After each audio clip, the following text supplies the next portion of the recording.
Andrew Jackson was our 7th President of the United States. His path to the White House was one not frequently traveled by other chief executives.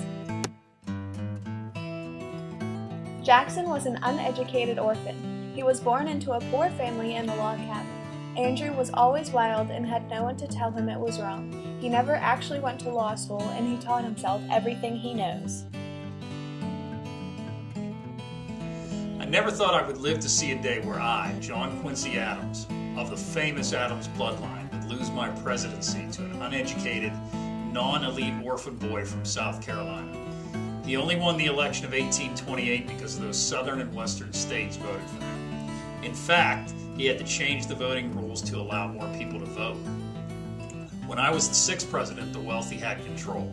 Now it's back to the hands of farmers, shopkeepers, and small businessmen.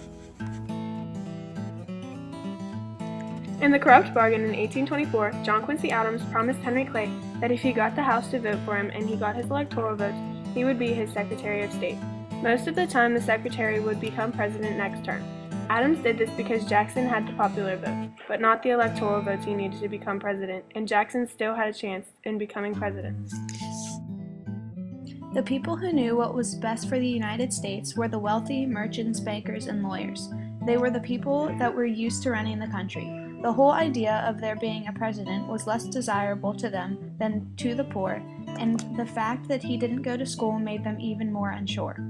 They knew that if Jackson became president, everything would go downhill.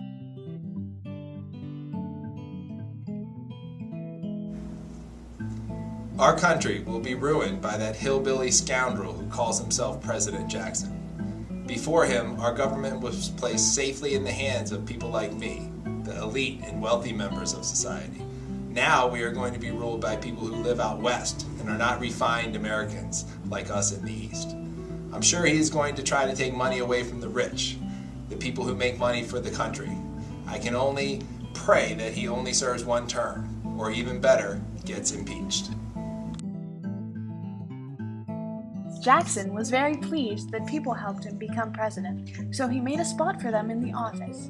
Some of these men were not educated and did not have any idea what they were doing or what was going on in the government at that time.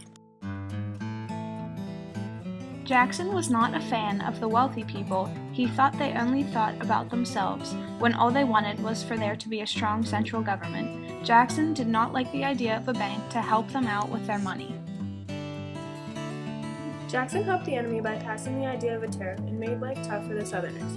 The tariff made it too expensive to ship goods from the South to Britain. Not being able to trade with Britain started an economic depression in the South. The South now had to trade with the North. In doing this, it helped the North. The Native Americans adapted to the American way of living, like their religion and language. They even learned the English alphabet. Even with them doing this, Andrew Jackson kicked them off their land because the Americans found gold on that land. Andrew was a very greedy man.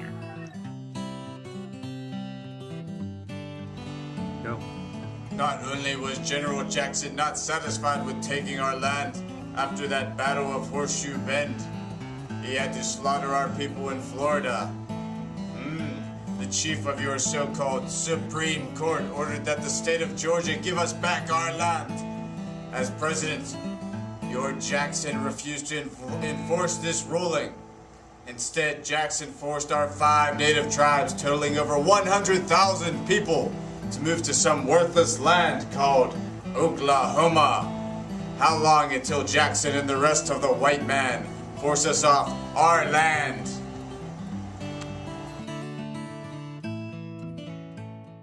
Andrew did not come from a stable home. He was orphaned at age 14.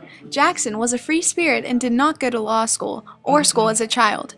Many people who knew about the government doubted his presidency and still do today. In many people's eyes, then and now, Andrew Jackson is a villain.